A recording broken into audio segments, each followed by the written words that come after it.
Aujourd'hui, nous allons voir le plus que parfait.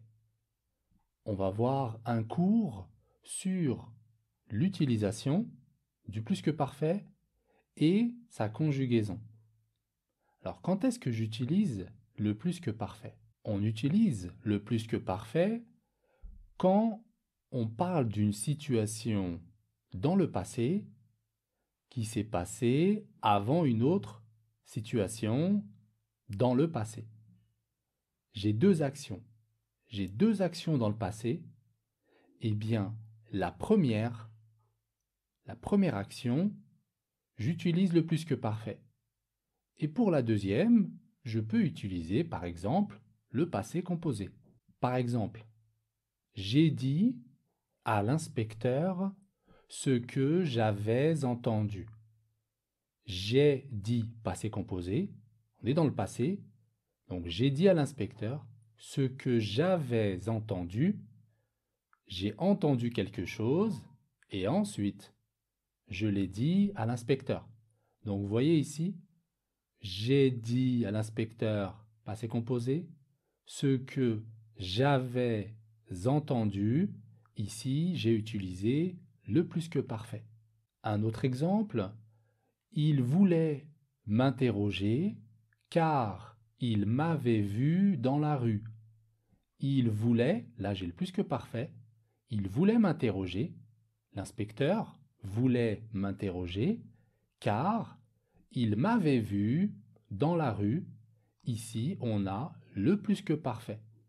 Donc l'inspecteur, il m'a vu, première chose. Là, la première situation, première action. Il m'a vu et ensuite, il m'a interrogé. Donc voilà l'utilisation, l'emploi du plus que parfait. Pour la conjugaison du plus que parfait, le plus que parfait, c'est un temps composé. On a l'auxiliaire être ou avoir, plus le participe passé du verbe. Et au plus que parfait, l'auxiliaire est conjugué à l'imparfait. Par exemple, le verbe entendre au plus que parfait, j'avais entendu, tu avais entendu, il avait entendu, nous avions entendu, vous aviez entendu, ils avaient entendu. On voit qu'ici l'auxiliaire avoir est conjugué à l'imparfait. Et un autre exemple avec le verbe venir. Le verbe venir, on utilise l'auxiliaire être avec le verbe venir. Au plus que parfait, j'étais venu. Tu étais venu. Il était venu. Nous étions venus. Vous étiez venus.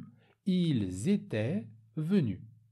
Voilà pour la conjugaison au plus que parfait. Voilà, j'ai terminé avec ce cours sur le plus que parfait.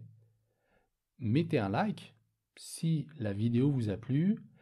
N'hésitez pas à me suivre sur les différents réseaux sociaux, Facebook, YouTube, Instagram ou TikTok. Le nom c'est Youssef, le français. Je vous donne rendez-vous pour un prochain cours, Inch'Allah.